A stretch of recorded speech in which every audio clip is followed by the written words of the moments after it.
मेरी तरफ से तमाम देखने और सुनने वालों को प्यार भरा आदाब व सलाम।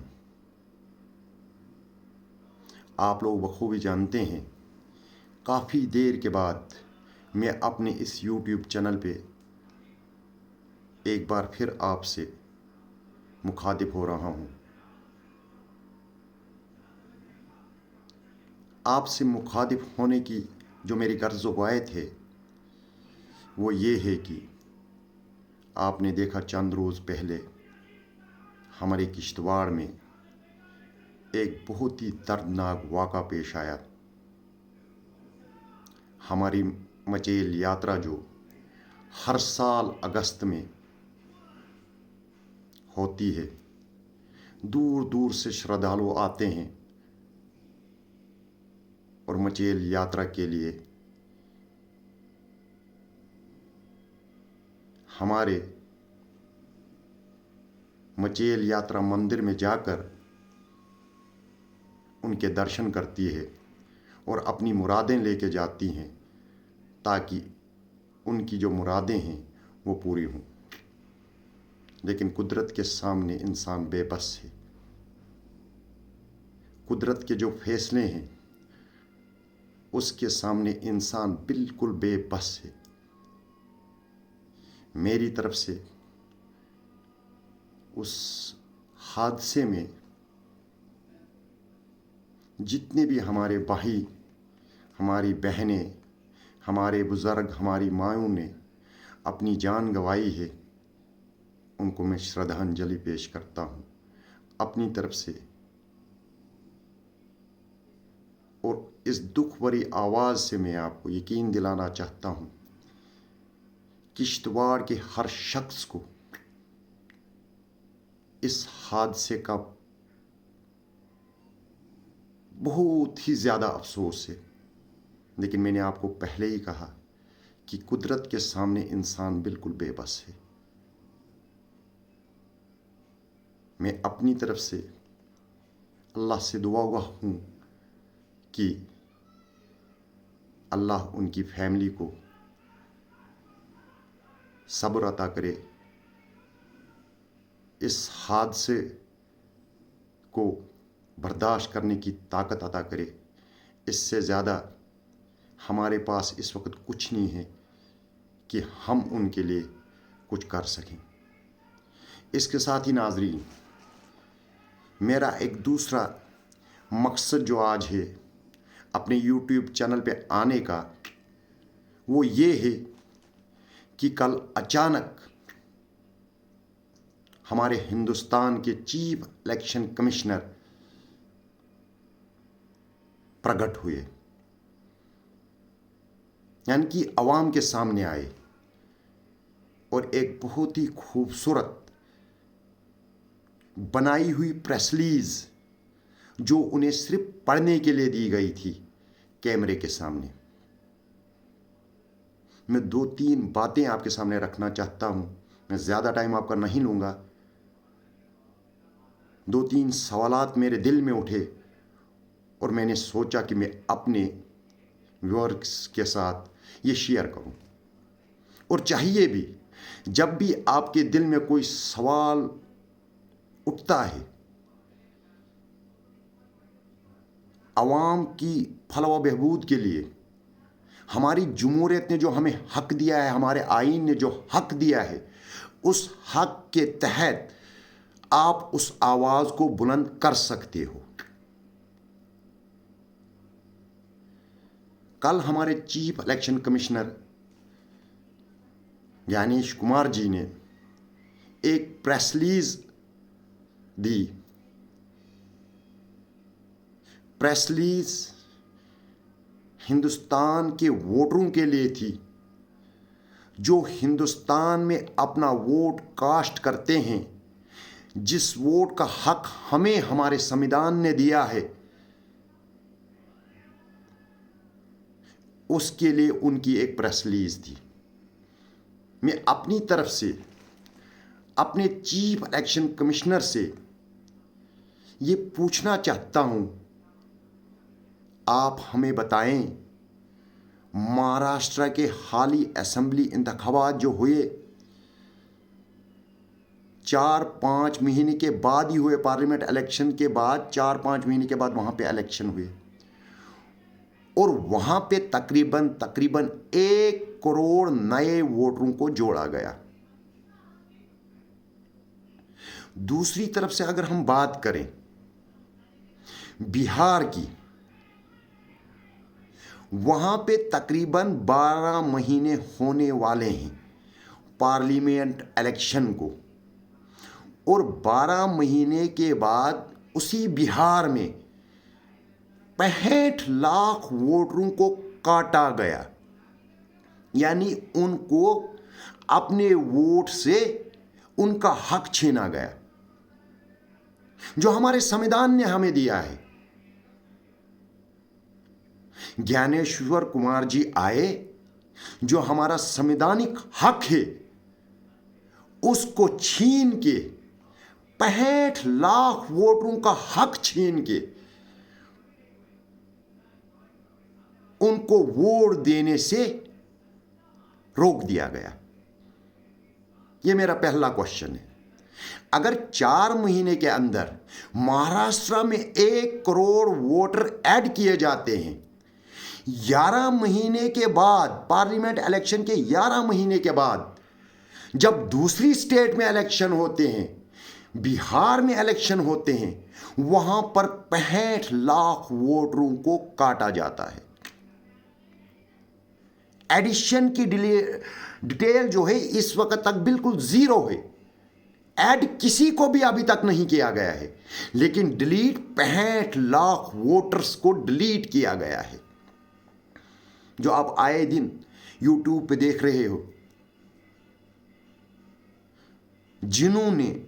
जिनको हमारे चीफ इलेक्शन कमिश्नर की टीम ने मृत घोषित किया है, यानी कि मरा हुआ, उनकी मैनेजमेंट ने डिक्लेयर कर दिया कि ये मरे हुए लोग हैं। वही लोग सुप्रीम कोर्ट में जिंदा हो जाते हैं, वही लोग राहुल गांधी के साथ चाय पीते हैं। जिन लोगों को इलेक्शन कमिश्नर इंडिया ये घोषित कर देता है अवाम के सामने, हिंदुस्तान की अवाम के सामने, उनकी टीम, कि ये लोग मर चुके हैं। बड़े अफसोस से कहना पड़ रहा है कि इतनी बड़े पद पे जो लोकतंत्र की सबसे बड़ी पहचान है, चुनाव आयोग की कुर्सी, उस कुर्सी पे बैठ के संवैधानिक हक वोटर का जो है, जो हिंदुस्तान की आवाम का है, उससे छीना जा रहा है, उससे, उस वोट से उसको महरूम किया जा रहा है। क्यों? क्योंकि वो वोटर जो है जिसे इस लिस्ट से डिलीट कर दिया गया है, उसकी कंफर्मेशन नहीं है कि वो वोट किसको दे। अगर उसकी कंफर्मेशन होती कि वो भारतीय जनता पार्टी को वोट देगा तो उसे रखा जाता। उसकी कंफर्मेशन हमारे चीफ इलेक्शन कमिश्नर को नहीं है उन वोटों की। ये जो 65 लाख वोट जो हैं, वो किसको वोट करेंगे, वो शक में है। इसलिए उस शक को खत्म करने के लिए उनको वोटर लिस्ट से डिलीट कर दिया गया, खत्म कर दिया गया। और यही हमारे चीफ इलेक्शन कमिश्नर कल की प्रेस रिलीज में कह रहे हैं कि हम उन लोगों को भी वोट देने का हक दे देंगे जो सड़क में सोते हैं, जो पुलों पे सोते हैं, जिनका कोई घर नहीं है, उनको भी वोट देने का हक हम दिलाएंगे। अरे भैया, आपने तो उनका हक छीना जिनका घर है, जिनकी जमीन है, जिनका आधार कार्ड है, जिनका राशन कार्ड है, जो हमारे हिंदुस्तान की दी हुई स्कीमों का उस आधार से, उस राशन कार्ड से, उस पैन कार्ड से फायदा उठा रहे हैं। पता नहीं कितने लोग उन्हीं कागजात की वजह से हिंदुस्तान के मुख्तलिफ डिपार्टमेंटों में काम भी कर रहे हैं, तनख्वाह ले रहे हैं, और आपने उनको वोटर लिस्ट से निकाल दिया। खासकर उस तबके को आपने वोटर लिस्ट से डिलीट कर दिया जो एक गरीब तबका है, जिसका कोई सुनने वाला नहीं है, जो अपना वोट सिर्फ कास्ट कर रहा है अपने राशन के लिए, अपनी मुख्तलिफ स्कीमों के लिए, जो गवर्नमेंट की तरफ से उसको स्कीमें मिल रही हैं, अपने वोट के बलबूते पे आपने 80 से 85% वैसे ही लोगों को काट दिया, जिनका कोई सुनने वाला नहीं है, जिनको किसी दफ्तर का मालूम ही नहीं है कि हम अपने वोट की हिफाजत करने के लिए, अपने वोट को वजूद में रखने के लिए कहाँ जाएं। बड़े अफसोस की बात है, आपने हमारे हिंदुस्तान की उस कुर्सी को बदनाम किया है, जो कुर्सी हमारे हिंदुस्तान का एक जीता जागता खूबसूरत आईना था, जिससे बाहर के मुल्क उस कुर्सी को देख के सल्यूट करते थे, सलाम करते थे, और हमारे हिंदुस्तान की उस जमहूरियत की बैरूनी मुल्कों में पहचान थी। आपने उस कुर्सी को ही बदनाम कर डाला। बड़े अफसोस की बात है ज्ञानेश्वर कुमार जी, आप ये मत सोचो कि आप हमेशा उसी कुर्सी पे रहोगे। आप ये भी सोचो आपको एक दिन उस कुर्सी से उतरना है, और उतरने के बाद आप हिंदुस्तान की आवाम को क्या मुंह दोगे, ये भी जरा सोचो। पद नहीं रहते,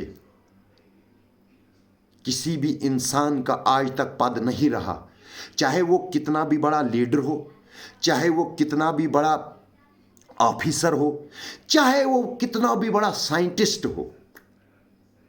आज तक दुनिया में पद किसी का नहीं रहा है, और ना आपका रहेगा।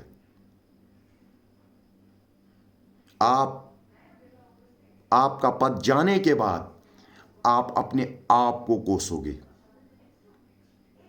जिस तरह से आप आज हालत देख रहे हो हमारे एक्स वाइस प्रेसिडेंट हमारे जगदीप धनखड़ जी, 1 महीना होने जा रहा है, इस वक्त तक उसका कोई पता नहीं है वो कहाँ पे है, किस हाल में है, उनकी सेहत कैसी है, उनका खाना पीना कैसा है, वो खा रहे हैं, वो पी रहे हैं, वो जी रहे हैं, कोई आता पता नहीं है। 1 महीने पहले अगर आप उनकी उस कुर्सी को देखते तो आप भी सोचते क्या जगदीप धनखड़ जी का भी आने वाले वक्त में ये हाल होगा कि हम हिंदुस्तानी, जो हमारा वाइस प्रेसिडेंट था, हिंदुस्तान की आवाम उसको ढूंढेगी कि वो कहाँ पे हैं, किस हाल में हैं। इसलिए मेरे चीफ एक्शन कमिश्नर साहब, मेरी बात पे सोचने की जहमत करना, कोशिश करना। मैं एक अदना सा इंसान हूं, मेरी कोई पहचान नहीं है, लेकिन अगर कभी मेरी आवाज आपके कानों तक पहुंची, इन अल्फाजों को जरूर समझने और सोचने की कोशिश करना, क्योंकि मैं भी आपका चाहने वाला हूं। इसलिए हूं क्योंकि आप हिंदुस्तान की उस कुर्सी पे बैठे हो, जो कुर्सी हिंदुस्तान की एक इज्जत है, हिंदुस्तान की एक पहचान है। उस कुर्सी को बदनाम मत करो। पहले ही हम बेसहारा हो चुके हैं दुनियावी सतह पे। क्यों हमें और जलील करना चाहते हो बाहर के मुल्कों में? खुदारा हम पे तरस खाओ, हिंदुस्तान की अवाम पे तरस खाओ, मत हमारे हिंदुस्तान को बदनाम होने दो, मत हमारे हिंदुस्तान को अपनी ज़ाती मफाद के लिए बदनाम करो। इन्हीं बातों के साथ मैं आपके साथ रुखसत होता हूँ। खुदा हाफिज़।